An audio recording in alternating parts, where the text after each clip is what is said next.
After my husband died, my son secretly hired a lawyer to change the will. But he didn't predict this would happen. Have you ever stood in a room filled with your own family and felt like a ghost? I was sitting at the Thanksgiving table, my own butternut squash untouched, while my son smiled like a stranger and his wife whispered about me like I was some burden to be handled. They didn't know I had already found the real will.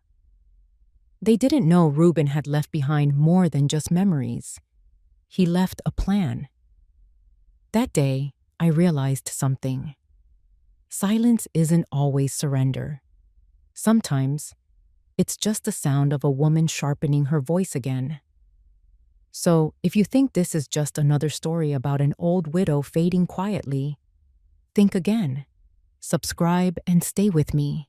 Because in a world where the elderly are often pushed aside, some of us are finally learning how to push back.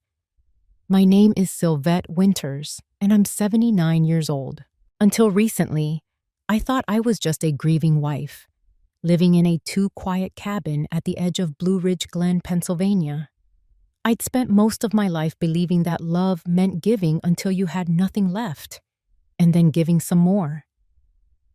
But after my husband passed, something changed. It wasn't just the silence. It was the feeling that someone was trying to erase me, slowly, quietly, with paperwork and polite smiles. This is the story of how I went from forgotten to unignorable, of how a cedar chest, a USB drive, and a 17-year-old girl pulled back the curtain on a truth that no one thought I'd ever see. So, if you've ever wondered what happens when a quiet woman stops being polite, keep listening. Because sometimes, the ones they count out are the ones who write the final chapter. The house was too quiet. After 48 years with Reuben, silence didn't feel peaceful. It felt like punishment. I had always imagined grief would come crashing down, like a hurricane, like thunder at midnight. But no, it was more like frost creeping over a window pane. Steady and silent, until everything you see is a little blurry, and you're not quite sure what's real anymore. The bed creaked when I sat up. Too much space on his side. I didn't bother fluffing the pillow anymore. It had flattened into the shape of his head, and maybe I wanted to keep it that way. I slid my feet into my old slippers, the ones with the felt bottoms nearly worn through, and shuffled toward the kitchen. The floorboards creaked. They used to annoy him. Now they were just company. I clicked on the kettle and pulled open the cupboard. One tea bag left. Cinnamon. Reuben always liked the mint, saying cinnamon was too loud a flavor in the morning. I smiled to myself, then stopped. Smiling felt traitorous. As the water boiled, I looked out the window. The first snow had started falling sometime in the night. A thin dusting coated the railing on the porch and blanketed the roof of the old shed. I used to hate snow. Now, I wasn't sure what I felt about anything. On the kitchen table sat the stack of condolence cards, mostly from church folks or neighbors we hadn't seen in a decade. A few from Paul's college friends, typed impersonal. And then there were the bills, stamped, robotic, cold. I turned on the radio. Gospel music came through, just soft enough to keep the silence from swallowing me whole. He once told me, "No matter what happens, I've written everything down." I thought he meant his memoir. I thought he was being poetic. I took my tea to the fireplace and lit a match. The logs caught fast. Reuben always packed them too tight, but I'd loosened them the way I liked. The flame danced like it was doing a slow waltz. I let my eyes drift to the mantel where his photo still sat. Reuben, in his fishing vest, holding that ridiculous trout. I couldn't bring myself to move it. Around 9, I got dressed and made my way to the clinic. Bonnie greeted me the way she always did, with a little too much lipstick and a voice that sounded like she was perpetually on speakerphone.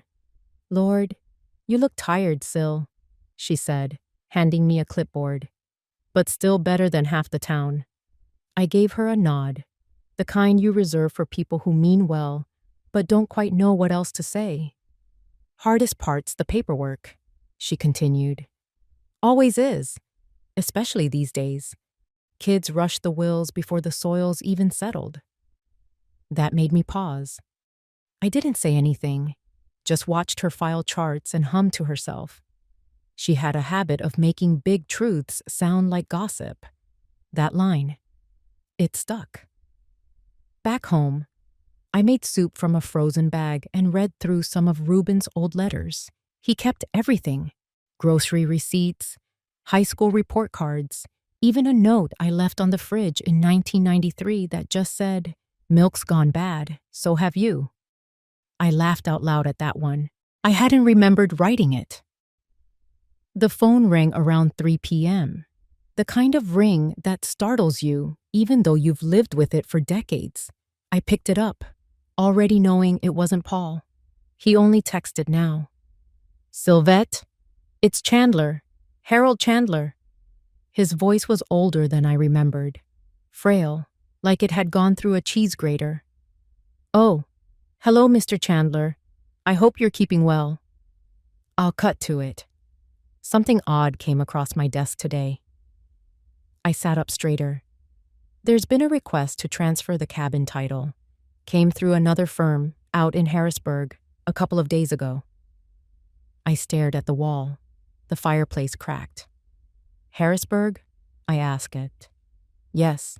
The name on the request listed Paul as primary, and Constance. "I assume that's your daughter-in-law?" "Yes." He paused, choosing his next words like they were glass. I was surprised because, well, the 2019 will, Ruben's last signed one, it's still active in our system. And as far as I know, you're the sole beneficiary of the cabin and savings. I didn't know what to say. I thanked him. I think. Maybe I just hung up. The tea had gone cold. I poured another cup, this time with no bag, just hot water. I didn't taste anything anyway. I walked into the den, passing the photo wall with all those frames. Paul's graduation, our 30th anniversary, that blurry picture of Callie on the swing. I stopped at Ruben's desk, the oak one with the drawer that stuck. I pulled it open. The same chaos it always had. Rubber bands, receipts, dried out pens. But underneath the chaos was a small black notebook, bound with a rubber band. His handwriting on the cover said, "Deposit boxes. See also Ledger 3. I didn't touch it. Not yet. I left the notebook where it was, closed the drawer quietly. My hands didn't shake, but my throat felt dry like paper. Ruben wasn't the kind of man to leave anything half done. He labeled his toolbox. He kept every key on its own ring with a date attached. If he had written something down about deposit boxes, about money, there had to be a reason. And if Paul knew, then he was acting fast, too fast. The sun had started its slow drop behind the hills, painting the living room in shades of orange and mauve. I sat down in his recliner instead of mine. It still smelled like cedar and the peppermint oil he used on his knees. I ran my hands along the armrest, feeling for something familiar. We never talked about death like some couples do. It wasn't fear. It was avoidance. He once said, "If you start talking about the end, it might hear you." I used to think that was foolish. Now I understood. The fire had gone low, so I added another log. The crackle filled the space like a heartbeat.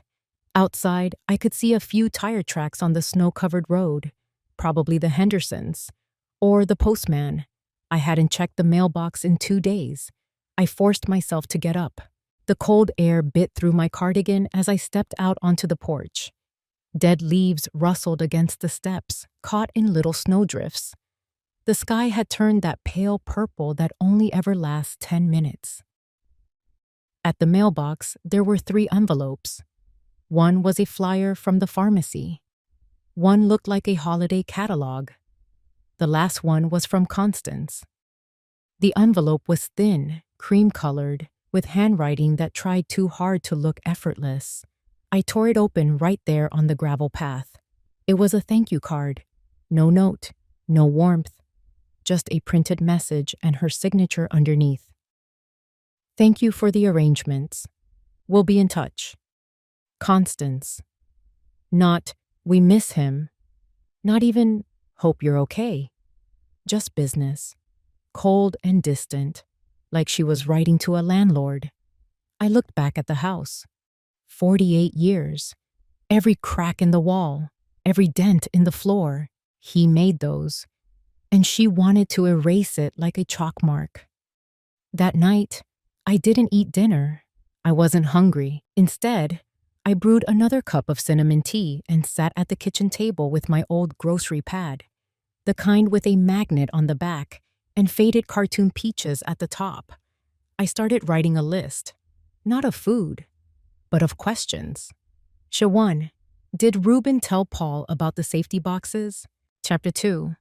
Why Harrisburg? Who's the lawyer there? 3. Did 2019 mention me by name? 4. When was the last time I saw Paul alone? That last one stung.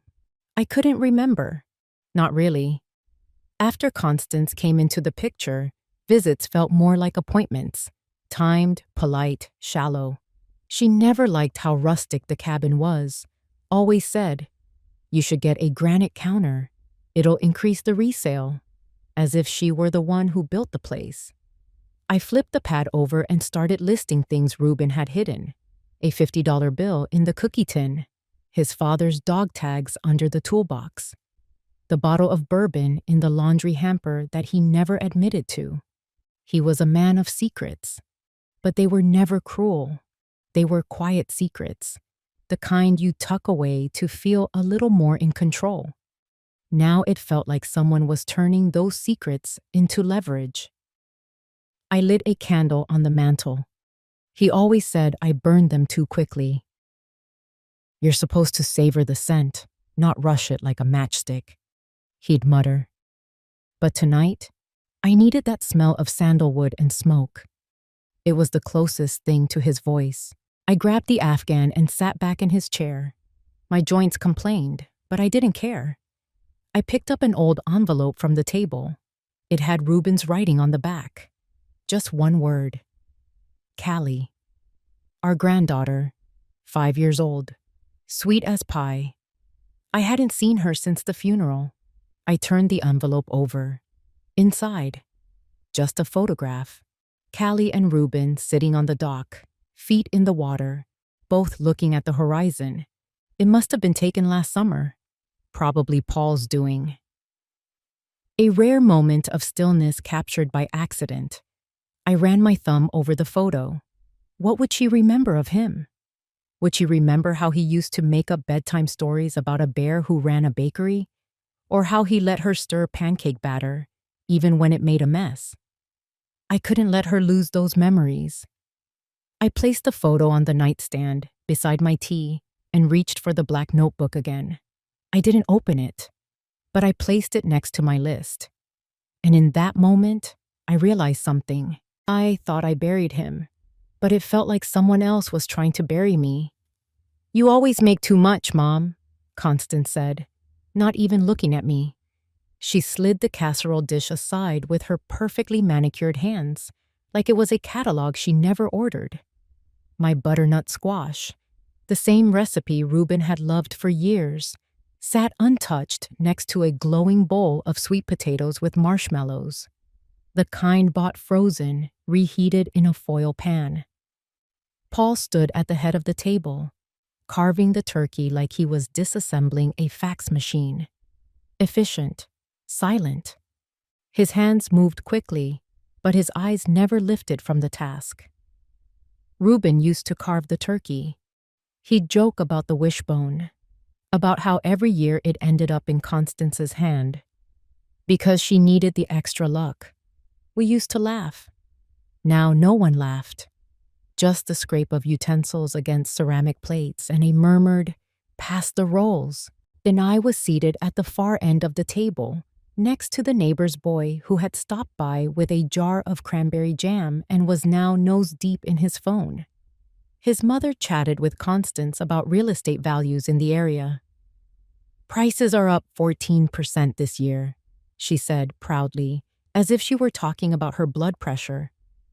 I forced a smile and took a sip of lukewarm cider. My plate was mostly empty. I hadn't had the appetite. Paul raised his glass halfway. "To my family," he mumbled. Constance echoed it, barely audible. The neighbors said it more enthusiastically. I lifted my glass too, but my voice didn't come out. Across from me, Callie was watching, not just looking, watching. Her eyes flicked from face to face, studying the silences. Her curls were tucked under a knit beanie, her phone face down beside her plate. She hadn't touched much of the food either, except the corn pudding. After dinner, the men disappeared to the den to watch the game, or pretend to. Constance collected plates with surgical precision. I tried to help, but was told gently, No, we've got it. You just rest." That sounded polite, but the way she took the plate from my hand made it clear. I was in the way. I walked into the hallway, paused near the coat rack, then wandered toward the garden door. My eyes needed something green, something unlit by LEDs. Callie caught up to me. "Hey, Grandma, want some air?" I nodded. Her presence was the only warmth I'd felt since I arrived. We stepped outside. The porch light flickered. The wind carried the scent of pine needles and chimney smoke. She handed me a knit scarf from her coat pocket. "It's yours, remember? You left it last year." I wrapped it around my neck. "It still smells like cedar," I said.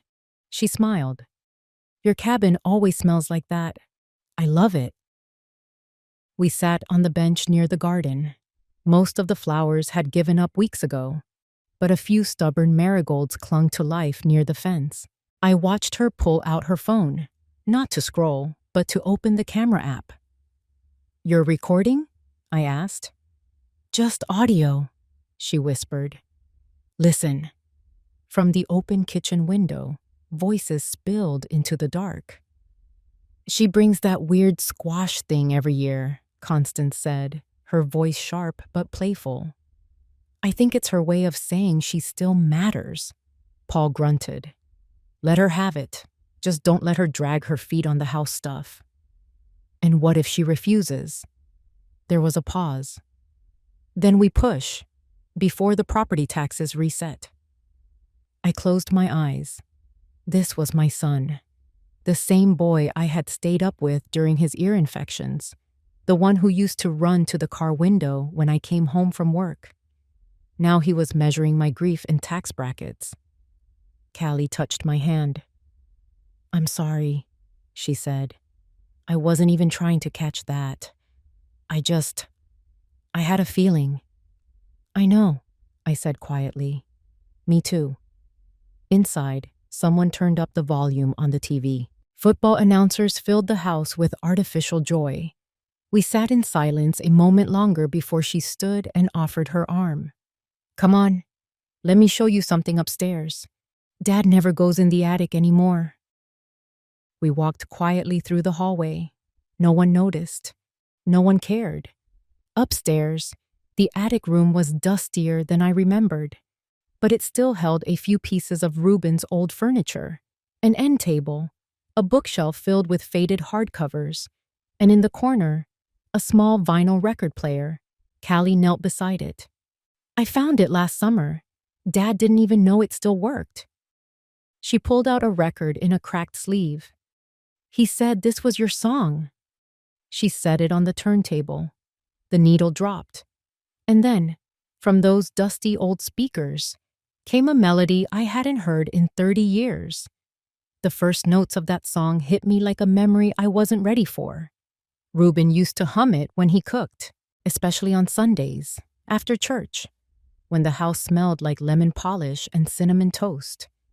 He'd grab my hand mid-stir, twirl me in the middle of the kitchen, apron and all.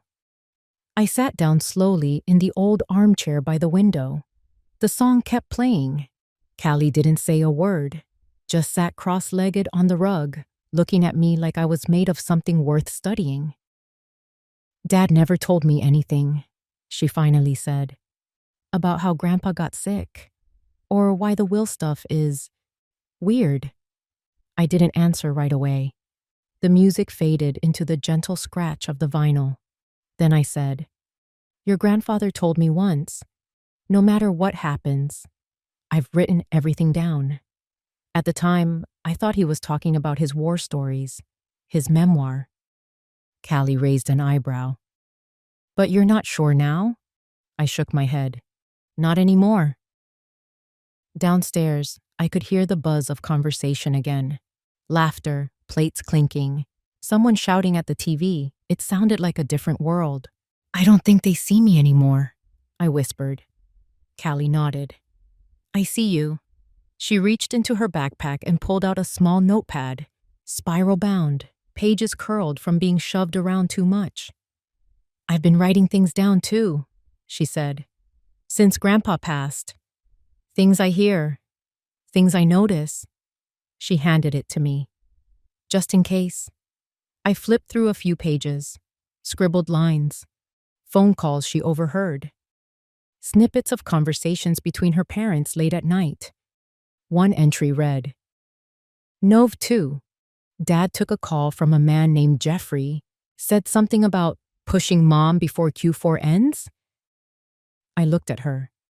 "You understand what this could mean?" She nodded. "I do. That's why I'm keeping it safe." We stayed in that attic room for another hour. She showed me old books Reuben had underlined, maps he'd annotated. His handwriting was still so exact, even when his fingers had started to tremble. By the time we came down, the dining table was cleared. My casserole was still untouched, just a dent in the foil where someone had moved it aside. Paul was in the den, beer in hand, yelling at the screen. Constance was at the kitchen island, rinsing wine glasses with a face that said she wished everyone would just leave already. Callie kissed me on the cheek and slipped away upstairs. I walked slowly to the window facing the backyard. The garden was mostly dead now, leaves brown and stiff, clinging to bushes that wouldn't bloom again till April, if at all. Paul's voice floated in from the den. "Mom is still here?" "Just for a bit longer," Constance replied. "We'll drive her back in the morning." I turned to leave, but then I heard him add, low and casual, "We really need to close that paperwork before the holidays, before she gets too… whatever." Too what? Too forgetful? Too aware? Too inconvenient? I stood near the fireplace and watched the flames reflect in the glass cover. This house was warm, but the kind of warmth that didn't ask if you were cold. I felt something crack inside. Not anger, not yet. Just the first shift of old earth starting to slide. Callie came back downstairs just as I was gathering my coat. She slipped a folded piece of paper into my hand. "Read it later," she whispered. "When you're alone." I gave her a small nod. The kind of nod women give each other when they're not allowed to say everything out loud. We drove back in silence the next morning. Paul kept the radio on Talk News. Constance scrolled her phone. Nobody asked how I slept. Nobody asked if I was okay. When we pulled into the driveway of my cabin, I thanked them. Automatic, rehearsed. Constance didn't even take off her seatbelt. Paul handed me my overnight bag. "We'll call you next week about the notary. It's just easier if we handle that stuff soon." I said nothing. The air smelled different here. Cleaner, quieter, real. Inside, the fire had long gone out. I lit a match and started one again, then sat by the hearth with a blanket draped over my knees. Only then did I unfold Callie's note. It wasn't long, just one sentence. "I believe you're the only one who actually knows what Grandpa meant." She was right. And now I had to decide whether to open that drawer again, the one with the ledger, the one with the map of safety deposit boxes scattered across 3 towns, each entry in Reuben's crisp hand. I watched my breath fog the window. My son's house was warm, but I had never felt colder. There's a kind of silence that only follows betrayal, the kind that makes old floorboards creak louder. It was nearly dusk when I lit the last lamp in the cabin. The pale light smeared itself across the windows, bouncing off dust that had lived on the panes longer than any of us. Outside, the wind picked up, and the naked trees rattled like a warning. I stood in the middle of the room for a long moment, holding a cup of tea I'd already forgotten I poured. My eyes landed on the cedar chest at the foot of the bed. It had been there since the day we moved into this house. I had packed it myself when we first got married, filled with things I thought were important. Wedding napkins, my mother's lace gloves, a yellowed handkerchief with my initials stitched in thread now too faded to make out. I hadn't opened it in decades, but Reuben's voice came back to me again, clear this time. If you ever need proof, check the cedar chest. I set the tea down, let my knees creak as I knelt. The brass latch stuck for a moment, like it didn't want to remember, but then it gave. The smell hit me first. Cedar and thyme. The inside was layered in fabric that had aged into softness, a few old holiday cards on top, then photo albums. My fingers traced over pictures of us in the early years, Reuben in his postal uniform, me in a sun hat too large for my head. Then I found the envelope, not sealed, but thick, heavy with something that demanded attention. Inside, I found documents, handwritten pages, clipped with a small binder, a USB stick taped to the back of one sheet. My fingers trembled a little as I pulled out the paper beneath. A notarized will, dated June 2019. The name stared back at me. I, Reuben L. Winters, being of sound mind, do hereby declare this to be my final will and testament. In the event of my death, I pass the house and assets to my granddaughter, Callie Winters. My breath caught. Not Paul, not Constance. Callie.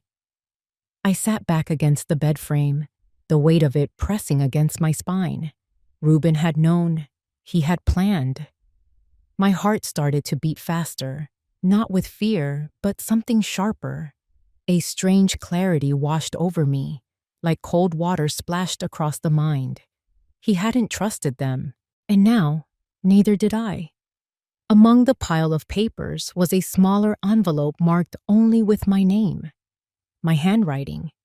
Reuben must have made me write it once, maybe long ago, to remind me it was mine to open. Inside it was a small slip of paper with a code, probably for the USB.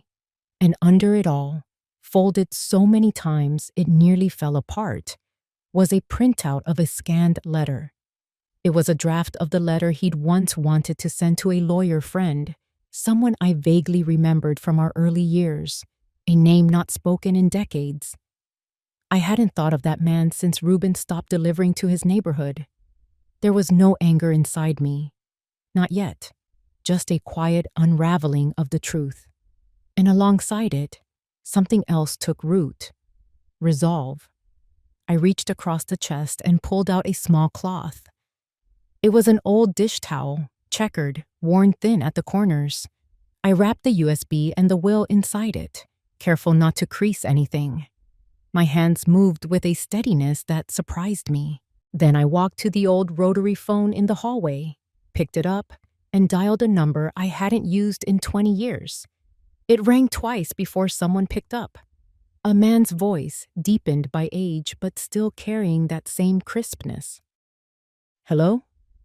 I hesitated, then spoke the name I hadn't said in decades. Arthur, it's Sylvette. There was a pause. Well, he said slowly, I thought you died.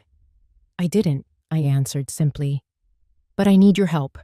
I think Reuben left me something to fight with, and I think my son is trying to take it away. He didn't respond right away. I could hear the hum of an old radiator in the background, a dog barking faintly in the distance. Then, "Are you still at Blue Ridge?" "Yes. I'll be there tomorrow afternoon." Click. I stood there a moment longer, holding the receiver like it could tether me to something solid. When I finally hung it up, the cabin had gone quiet again. But it was a different kind of silence now. Not betrayal, not grief. Preparation. The next morning, frost clung to the windows like a second skin. I lit the fireplace before sunrise, needing more than heat. I needed something alive in this house again. I'd placed the wrapped USB and will in a shoebox inside my closet, beneath some old scarves and a pair of boots that no longer fit. I didn't sleep much. I just sat in the rocker by the fireplace, mending a tear in my cardigan and listening to the old gospel station hum low in the background. I replayed Reuben's voice over and over in my mind. The man had been careful, deliberate, a planner, always. This wasn't a whim. This was strategy. By mid-morning, I dusted off an old cassette player and slipped in the USB with the adapter Callie had shown me how to use months ago. Reuben had recorded a voice note. No frills, no greetings. If they try to rewrite this, trust your gut. Give this to someone you trust. I couldn't stop them for you, but I made sure they won't get away with it if you don't let them. He didn't sound scared. He sounded certain. I sat back, eyes wet, but not weeping. My Reuben, who had never raised his voice at me, never forgotten a single anniversary, not even in our leanest years, had left me a map. It was only now that I understood what he meant by writing everything down. I opened the rest of the envelope and found a second slip. 3 addresses scribbled in his handwriting. One was a P.O. box in Harrisburg. Another looked like an old storage facility. The last was a lawyer's office. Arthur's, I realized. There was still so much I didn't know. Why hadn't Reuben told me more while he was alive? Or had he? And I simply wasn't listening. Later that day, Callie stopped by. She said it was to return my Tupperware, but I knew better. Her eyes searched my face the way only Reuben's used to. That girl didn't miss much. We sat at the tiny kitchen table while she picked at a cinnamon cookie and I poured her peppermint tea. The fire cracked behind us, and outside the cabin, the sky hung low and gray. "I heard them talking again," she said. "Mom and Dad. Something about getting you to hurry up. I think they're scared." I nodded, but said nothing. "I don't think it's about taxes," she added. "I think they want the house. Fast." I slid the dish towel bundle across the table. She raised her eyebrows. "Don't open it here," I said. "Just hold on to it. If something happens, you'll know what to do." She didn't ask questions, just tucked it into her oversized coat pocket and gave me the kind of look that passes between people who've already decided which side they're on. "I can set up a folder online," she said quietly. "Back up whatever's on that USB. Make sure it's safe." I nodded again. When she left, I stood on the porch watching her walk back down the gravel path. The leaves had nearly all fallen, and her silhouette against the rust-colored earth looked like it had been drawn in charcoal. That evening, as I folded laundry in the bedroom, my fingers brushed against something hard tucked between Reuben's socks. A key. I held it up to the light. Small, old brass. No tag. I had a guess where it belonged. I opened the closet, pulled down the tin Reuben used to keep his old stamp albums in, and under it, found the small lockbox we hadn't used since the early 2000s. The key slid in like it had never left. Inside were letters. Dozens. Some unopened. Some addressed to me. Some never sent. Letters between Reuben and Arthur. Legal discussions, notes about Paul and Constance. Most of them dated within the last 5 years. My heart hurt reading them.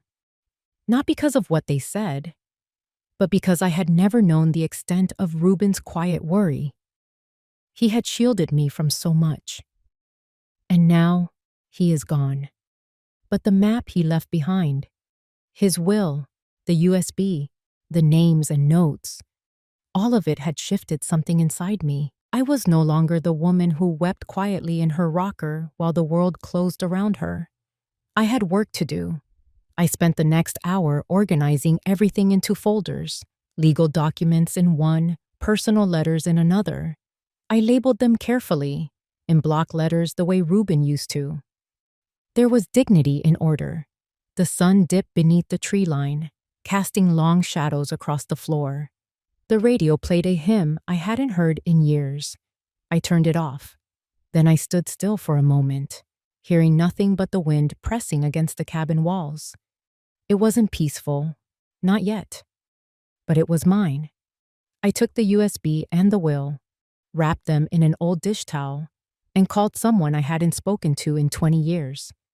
I hadn't seen Diane in over 2 decades, but when she stepped off that bus with her leather briefcase, I knew Reuben had planned this. She hadn't changed much. Her hair had thinned and her coat looked heavier, but her stride, straight, no nonsense, was the same. She didn't pause or scan the station like someone looking for directions. She walked right toward me, as if we'd just had coffee last week. When she hugged me, I held on longer than I meant to. We didn't talk much during the drive. I had left the cabin warm, left cinnamon tea steeping on the counter like I'd always done when Reuben had guests. Diane didn't ask about the town. She only looked out the window, said once, "It's smaller than I remember." And that was it. The diner smelled like overbrewed coffee and peppermint syrup. Christmas lights blinked unevenly in the windows, and someone had placed a plastic Santa near the pie display.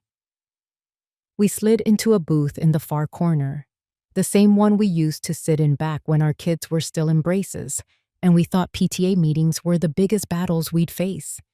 Mrs. Eunice waddled over with a smile so wide I thought her face might crack. "Well, I'll be," she said, eyes darting between us, "if it isn't the silent half of Blue Ridge Glen and her long-lost sister in arms." I tried to smile. Diane didn't. "2 coffees. I know better than to ask what kind." Eunice bustled off, apron strings bouncing behind her. Diane leaned her briefcase against the wall and opened her coat slowly. Her eyes locked on mine. "Show me what you found." I slid the envelope across the table. Slow and steady. The USB. The will. The notarized stamp. She opened it with gloved hands, laid everything out like a surgeon prepping for a delicate procedure. As she read, her brow furrowed. "This is airtight," she muttered. 2019, notarized, signed, naming Callie as heir. That alone supersedes anything else, unless they've got something more recent and legal, which I doubt. She looked up at me then, and I saw something sharp in her eyes. Reuben was smarter than we gave him credit for. I sipped my coffee. It was bitter and too hot, but I didn't flinch. "He always trusted you," I said quietly. "Said you had a steel backbone, just like I used to." She gave a short laugh. "Well, we both got bent for a while, but looks like it's time to unbend." Mrs. Eunice brought over 2 slices of cherry pie without asking. "I just know y'all need this," she said, setting them down with a wink. Then she leaned in a little closer. "Folks have been whispering about Paul. Said he's been asking questions about the property office, looking into transfer timelines. Not my business, of course. But Blue Ridge Glen's a whisper town." When she walked away, Diane tapped her fork against the plate and said, "They're moving fast. Too fast. That's good. Rushed people make mistakes." I nodded. "So what do we do?" She folded the will again, slid it back into the envelope. "We make copies. We prepare. We meet Halperin and have him recertify this if needed. And then," she paused, "we wait." The word didn't sit well with me. I'd been waiting too long already.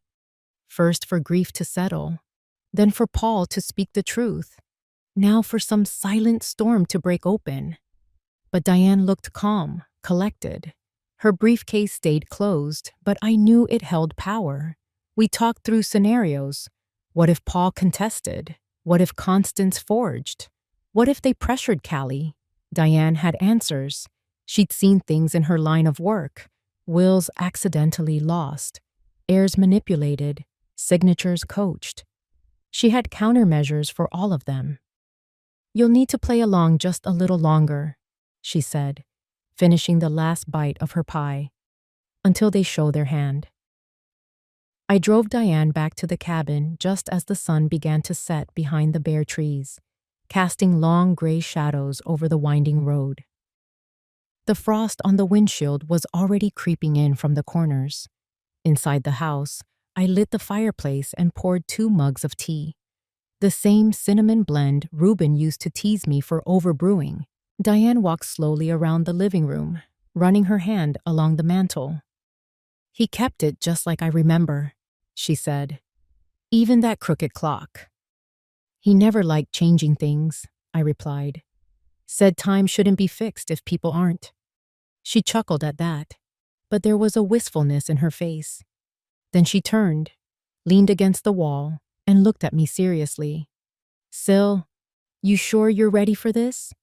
It's not going to be a clean fight. Families rarely are."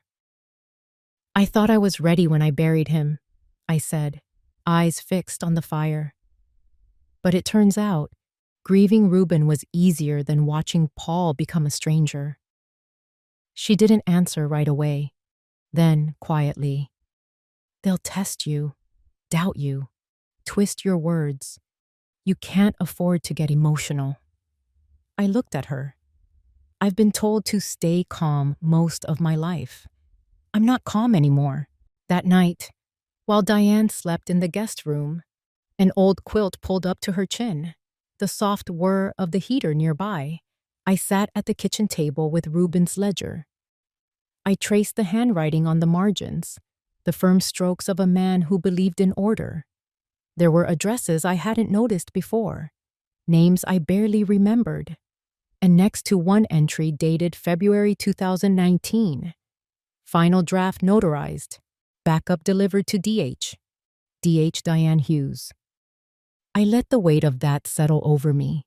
He had trusted her before he trusted our son. He had sent the backup to her before his own lawyer saw it. Somehow, he had anticipated the breach. Maybe not the method, but the intent. And that trust, it was coming back to me in the form of briefcases and pie and long conversations over coffee that tasted like burned hope. The next morning, we drove into town again.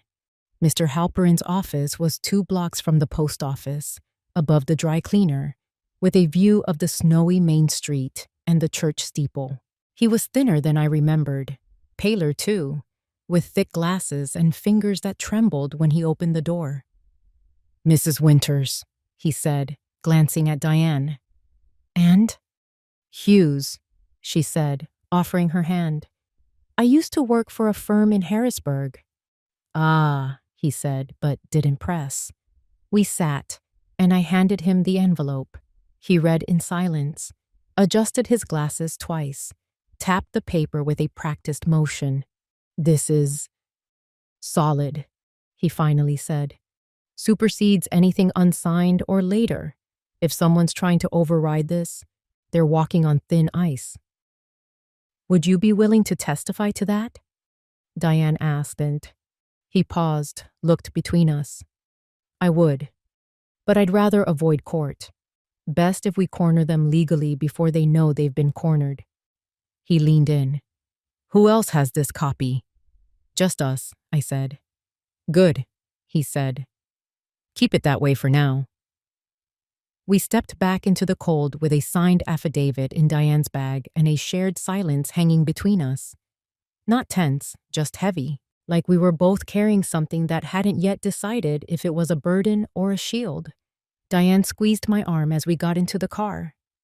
"Next move's theirs," she said. We just need to be patient. I've been patient my whole life, I replied, brushing snow off the windshield. But now, I'm something else. That evening, I sat alone in my room while Diane took a call from her daughter in the other room.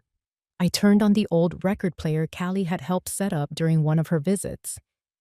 It groaned for a second, then spun into a soft gospel tune that Reuben had loved. I took the dish towel again, unwrapped the USB, and placed it into a small box with the will. Then I wrote a note. If anything happens to me, give this to Callie. She deserves to know who Reuben really was. I slid the box under the bed, next to the cedar chest. Then I turned off the light. Outside, the wind was rising. And then Diane says, "You'll need to play along just a little longer until they show their hand." They thought they were ambushing me, but they were walking straight into the script Reuben left behind. The invitation came by text. No warmth, no preamble. Just a line from Paul. "We'd like to discuss some paperwork. Come over Sunday at 4. I didn't reply right away. I made a pot of peppermint tea, pulled on Reuben's old flannel shirt, and stood at the window. The snow had softened everything outside, but the cold still crept into the bones of this house. I lit the fire anyway, not for heat, but for memory. "Play along a little longer," Diane had said, and so I did. When Sunday came, I dressed with care. I wore the pearl earrings Reuben gave me on our 40th anniversary, and the deep navy sweater Callie once said made me look like a librarian in an old spy movie. It was too much for a casual afternoon, but then again, nothing about this meeting was casual. Paul opened the door like a man welcoming a delivery, not a mother. "Hey, Mom," he said, stepping aside. Constance hovered in the hallway, arms crossed, lips pressed into that familiar line of forced hospitality. "Come in. Tea's ready." Their living room was staged like a showroom, fireplace flickering, coffee table polished to a mirror shine, couch cushions plumped with unnatural precision. They'd even set out a plate of ginger snaps. Store-bought, I noted. The sugar coating didn't fool me. Callie sat at the far end of the sectional, earbuds in, pretending not to watch. Her eyes met mine for just a second. Enough. Paul cleared his throat. "Let's get to it. We've been looking over some of Dad's estate documents." I nodded, setting my purse on the floor but keeping it close. Constance stepped in. "And we found something unexpected. A draft from 2021. Reuben updated his wishes." "Updated," I repeated, keeping my voice level. "After he was diagnosed?" Paul shifted uncomfortably. "It's just a clarification, really. We thought it would be best to bring it to you first, out of respect." That word, respect, landed like a wet sock. He pulled out a manila folder and slid it across the table toward me. A moment passed before I opened it. Inside was a single page, printed cleanly, with what looked like Reuben's signature scrawled at the bottom. But I'd been married to that hand for nearly 50 years. This wasn't his penmanship. It was a performance, a forgery in its Sunday best. "I see," I said, setting the paper back down without touching it again. "And what exactly does this change?" "Well," Constance jumped in too quickly, "it simplifies things, transfers the property to Paul directly, streamlines the process for everyone." "For everyone," I echoed. My tea sat cooling on the coaster. I didn't reach for it. The fireplace popped behind us, the only sound in the room for a long while. I let silence stretch until they grew uneasy with it. "I'll need to review it," I said finally. "I don't make decisions on the spot." Constance looked as if she had more to say, but Paul raised a hand. "Of course. Take your time." I stood slowly. "I assume you'll send a copy?" Paul blinked. "You don't want to keep that one?" "No. I don't like holding on to things that don't belong to me." As I turned toward the hallway, Callie stood up. "I'll walk Grandma out." We stepped into the cold. The porch light flickered as if unsure it should stay on. I breathed in deep, letting the air cut through the tension in my chest. "Grandma," Callie whispered, slipping her phone into her jacket pocket. That signature didn't even look like Grandpa's. I checked some of his old Christmas cards. It's different. My hand closed gently over hers. "You saw that too?" She nodded. "And Mom said something last week. Something about getting it over with before the year ends." That's when I knew Diane had been right. It was already happening, and I had to act now. We lingered on the porch a little longer, pretending to admire the neighbors' holiday lights. Inside my purse was the flash drive with Ruben's voice. The 2019 notarized will. A handwritten letter I had poured myself into last night. Wrinkled, smudged with the edge of a teacup, and signed with the kind of clarity that comes only after years of being overlooked. That night, I sat at my desk by the window and carefully packed a padded envelope. To Mr. Halperin. Subject: in the event they forget who I am. I walked it to the mailbox myself, feeling the frost bite at my fingertips. The flag went up with a soft click.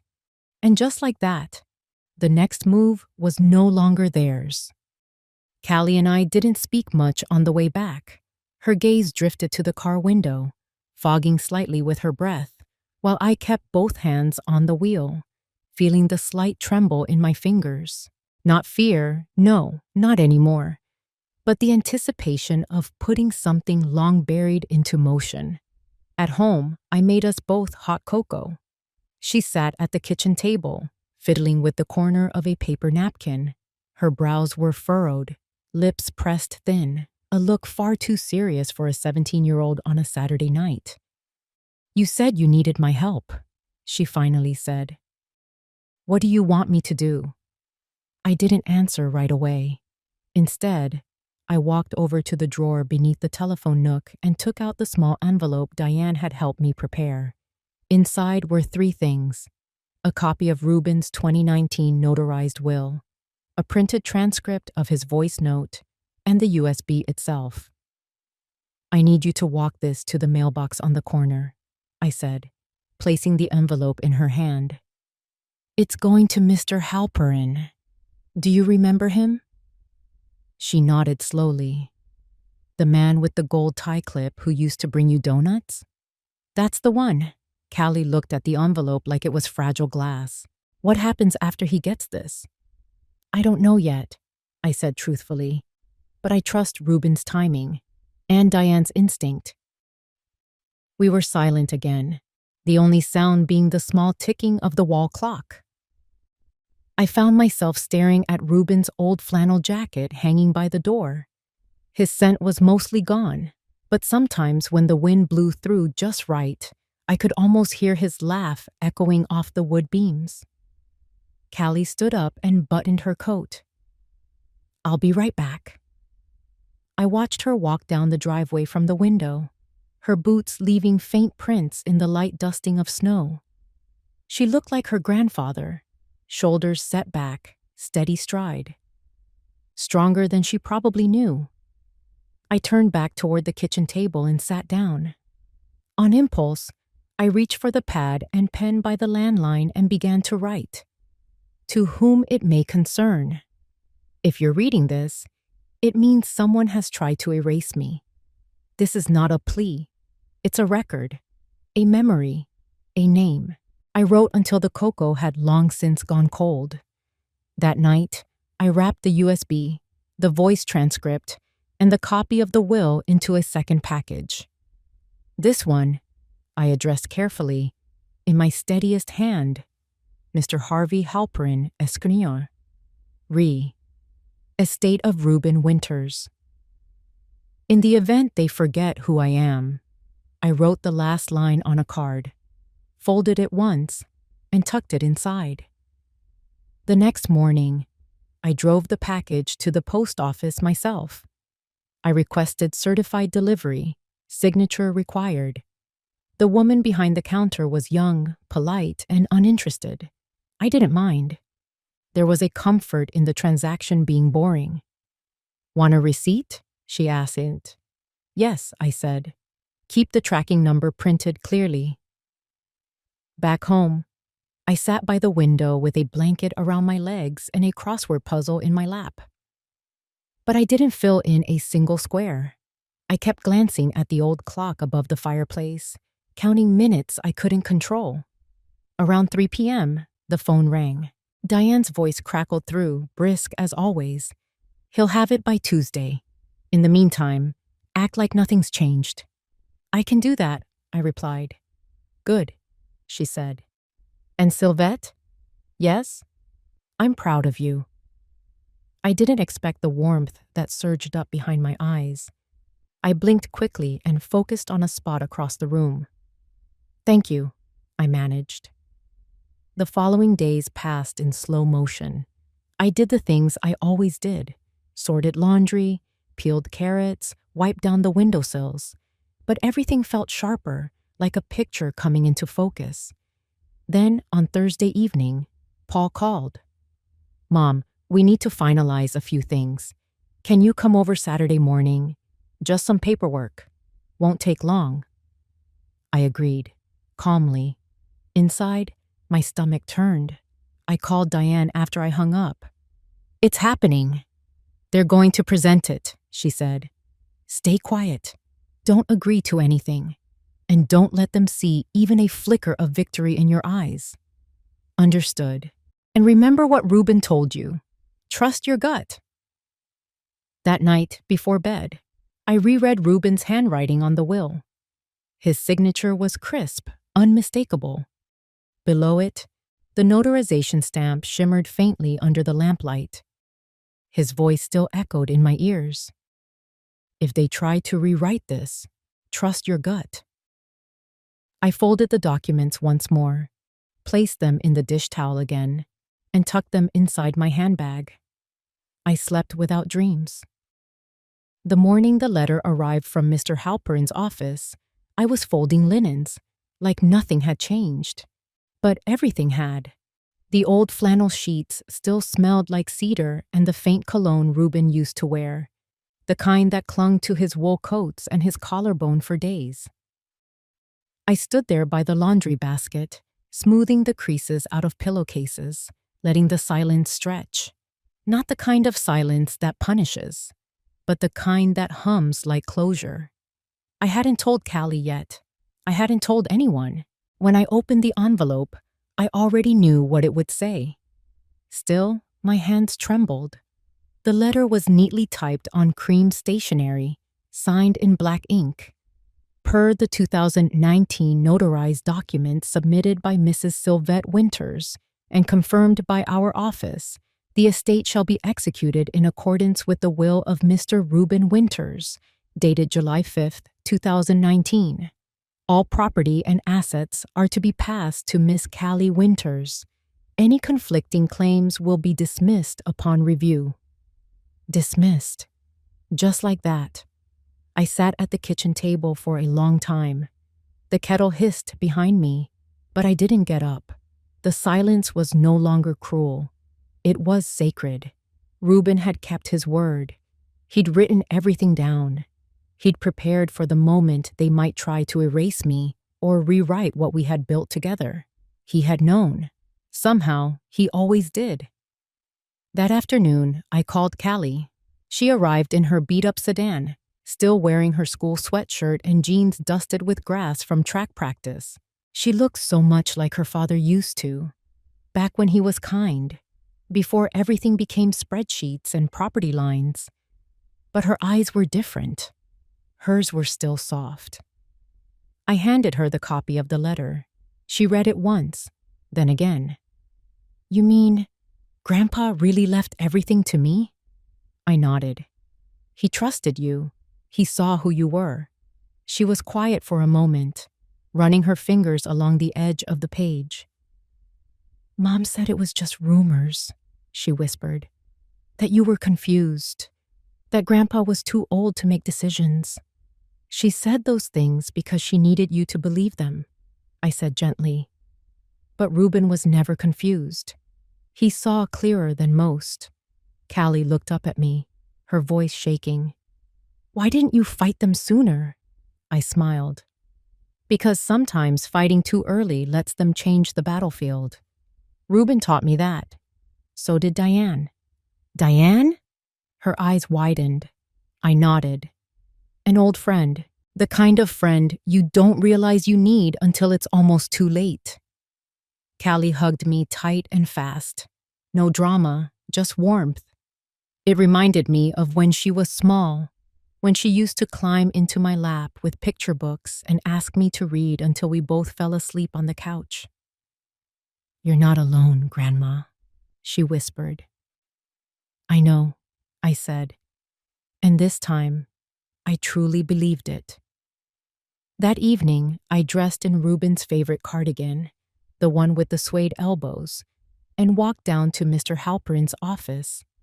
The snow had started again, lightly dusting the sidewalks.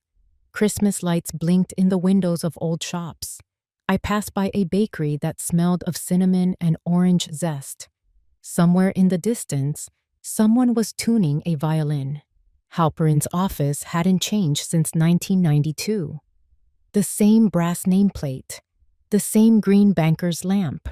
He offered me tea and spoke with the slow, deliberate rhythm of a man who had seen families rise and fall over inheritance disputes. Everything's in order, he said. You've protected your granddaughter's future, Mrs. Winters. No, I said. Reuben did. I just followed the trail he left. Halperin nodded. Still, it takes grit to stay quiet that long. It wasn't silence, I said, smiling faintly. It was strategy. Before I left, he handed me an envelope, one last thing from Reuben. Found it taped to the bottom of the file cabinet drawer, he said. Said to give it to you only after the dust settled. I didn't open it until I was back in the cabin. It was just a small note, folded once, written in his old blocky handwriting. You were never just someone's mother. You were always the cornerstone. I folded the note and slipped it into the pocket of Reuben's old coat hanging by the door. For the first time in a long while, I didn't feel like I was carrying weight. I felt like I was carrying him. The snow deepened overnight. By morning, everything was blanketed in soft white. The trees, the mailbox, even the steps that creaked beneath my boots. I stepped outside with my cinnamon tea in hand and looked across the street at Paul's house. There were no cars in the driveway, no lights in the window, just a wreath on the front door, too perfectly centered, too untouched by wind or time. I didn't knock. There was nothing left to say. Constance had received the legal notice 2 days prior, forwarded through her firm.